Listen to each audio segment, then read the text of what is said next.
नमस्कार मंडळी, स्वागत आहे तुमचे माझ्या यूट्यूब चॅनलमध्ये। तर आज मी घेऊन आले तुमच्यासाठी विदर्भातील खास रेसिपी वालाच्या शेंगाची भाजी। त्यासाठी लागणार आहे साहित्य। आपण सर्वात प्रथम वालाच्या शेंगा ह्या तोडून घेतलेल्या आहे। लसूण अद्रकचा पेस्ट, त्याच्यानंतर कांदा, सांबार, टमाटर हे बेसिक साहित्य लागणार आहे।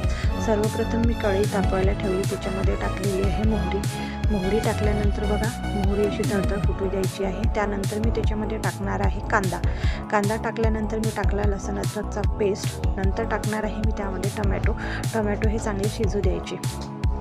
टोमॅटो शिजल्यानंतर त्याच्यामध्ये आपण बेसिक मसाले घालणार आहोत, जसे की हळद, तिखट, मीठ आणि थोडी चवीनुसार कस्तुरी मेथी सुद्धा तुम्हाला टाकायची असेल तर टाकू शकता, नाही टाकली तरी चालेल।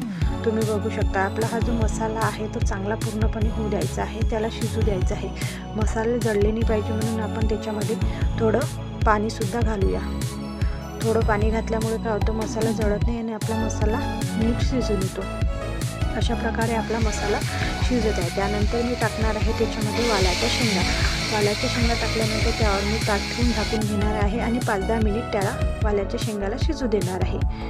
अशा प्रकारे होती ही आजची आपली रेसिपी। जर तुम्हाला माझे व्हिडिओ आवडत असेल तर माझ्या चॅनलला सबस्क्राईब करायला विसरू नका। तसेच माझे नवीन व्हिडिओ बघण्यासाठी माझ्या चॅनलला फॉलो करा आणि सबस्क्राईब करा। भेटूया नेक्स्ट व्हिडिओमध्ये।